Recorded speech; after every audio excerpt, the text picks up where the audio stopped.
మా అందరి అభిరుచులకి ఏకైక ఎంపిక మానేపల్లి జ్యువెలర్స్. తరతరాలుగా తరగని స్వర్ణ బంధాలు మన మానేపల్లి జ్యువెలర్స్. గతంలో కూడా బాలకోట్ ఎయిర్ స్ట్రైక్ జరిగితే రాహుల్ గాంధీ సాక్ష్యాలు కావాలన్నాడు.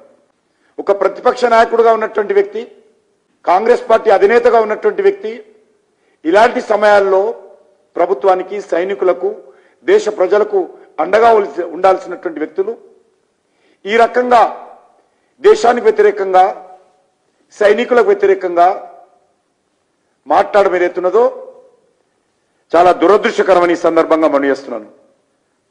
రేవంత్ రెడ్డి బేషరతుగా ఆయన నిన్న చేసినటువంటి ప్రకటనను మన సైనికులకు, దేశ ప్రజలకు క్షమాపణ చెప్పాల్సిందిగా నేను ఈ సందర్భంగా డిమాండ్ చేస్తా ఉన్నాను.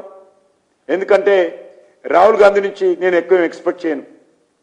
రాహుల్ గాంధీ కూడా ఇదే విధంగా అనేక సార్లు మాట్లాడారు.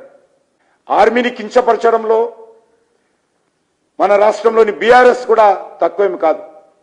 చైనాకు సంబంధించినటువంటి గల్వాన్ లోయలో కూడా సరిహద్దులు మనకు చైనాకు ఘర్షణ జరుగుతున్నప్పుడు మునుగోడు ఎలక్షన్స్ జరిగాయి. అప్పుడు కూడా ఆనాటి ముఖ్యమంత్రి కేసీఆర్ కూడా చెత్త వ్యాఖ్యలు చేశాడు. రేవంత్ రెడ్డి ఇప్పుడు ఏ రకంగా వ్యాఖ్యలు చేశాడో ఆయన కూడా అప్పుడు చెత్త వ్యాఖ్యలు చేశాడు.